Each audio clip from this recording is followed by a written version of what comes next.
جمعے کا دن تھا حضور، تو وہاں پہ جو مسجد تھی اس میں مولوی جو تھے انہوں نے خطبہ جو تھا وہ عربی میں دیا تھا حضور، جبکہ وہاں پہ سارے لوگ جو تھے اردو جاننے والے تھے.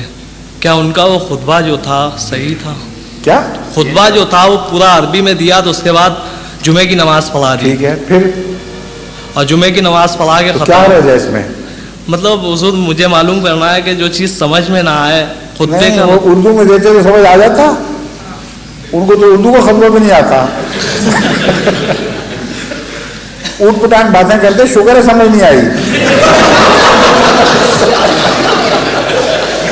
ہمارے ہاں پنجاب میں ایک سی ایس پی آفیسر تھے جو ہندوستان کے پرانے زمانے کے سی ایس پی تھے، بعد میں تو سی ایس پی کہلاتے ہیں نا بعد میں، اب اس زمانے سی ایس پی ہوتے تھے. C S P C S P تھے کیا تھے نا، آئی سی ایس تھے، بعد میں سی ایس پی کہلانے لگے. وہ مسعود کھدر پوش بڑے مشہور آدمی ہیں.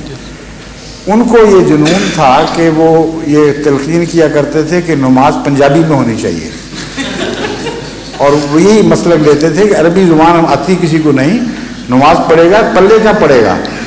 اور بڑی دلیلیں دیتے تھے اور کہتے تھے کہ آج تک میرے سامنے کوئی نہیں ٹھہرا. تو ایک دفعہ بھائی مظفر احمد محمد کی کسی افسر نے دعوت کی کراچی میں، اس میں مسعود کھدر پوش کو بھی بلایا ہوا تھا. اور ایک احمدی ایسے دوست تھے جن کے متعلق لوگ کہتے تھے کہ خبتی ہیں اور جس بحث میں الجھ جائیں وہ چھوڑتے ہی نہیں. تو کسی کو خیال آیا، منچلے کو، اس نے کہا کہ ان دونوں کو آپس میں ٹکرا دو، ہمارا پیچھا چھوٹے گا، یہ الگ ہو کے ایک دوسرے سے بحثیں کریں گے. تو اس نے کہا مسعود صاحب آپ کا یہ بہت پرانا موقف ہے کہ آپ کو کوئی ہرا نہیں سکتا، نماز پنجابی میں ہونی چاہیے عربی میں نہیں.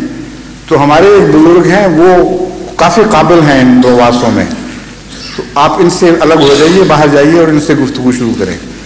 ان کا خیال تھا کہ کئی گھنٹے بیٹھے رہیں گے آپس میں بحث کرتے ہوئے. چند منٹ کے بعد آ گیا اور مسعود نے کہا میں ہار گیا، میں تسلیم کر گیا ہوں، یہ غالب آ گیا مجھ پر. سب حیران رہ گئے کہ حد ہو گئی ہے، بڑے بڑے قابل آدمی سمجھا نہیں سکے، جس کو ہم خبتی سمجھتے تھے وہ سمجھا گیا. انہوں نے کہا دلیل کیا دی تھی؟ انہوں نے کہا دلیل بڑی پکی دی ہے. اس نے کہا دیکھو میں عرب بھی گیا ہوں، سارے ملک دیکھے ہیں، اور ہندوستان میں بھی پھرا ہوں، وہاں اسلام کچھ نہیں ہے، اور ہندوستان میں بڑا اسلام ہے. تو جن کو عربی سمجھ آتی ہے ان کے پاس اسلام نہیں رہا. یہاں اسلام تبھی باقی ہے کہ سمجھ نہیں آتی.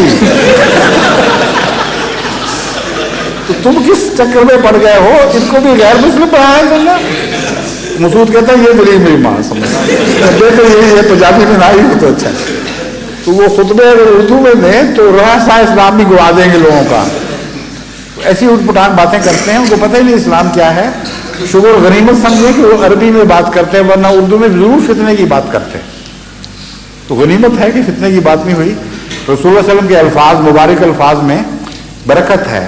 وہ خطبہ انہوں نے جو پڑھا ہوگا لازماً رسول اللہ علیہ وسلم کا خطبہ ہوگا، کیونکہ یہی مروج ہے.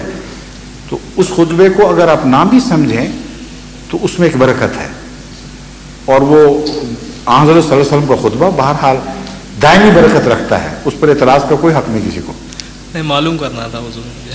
جی یہی معلوم کرنا تھا. میں نے بڑی تفصیل سے سمجھا دی ہے. آپ تو پاکستان سے آئے ہیں نا؟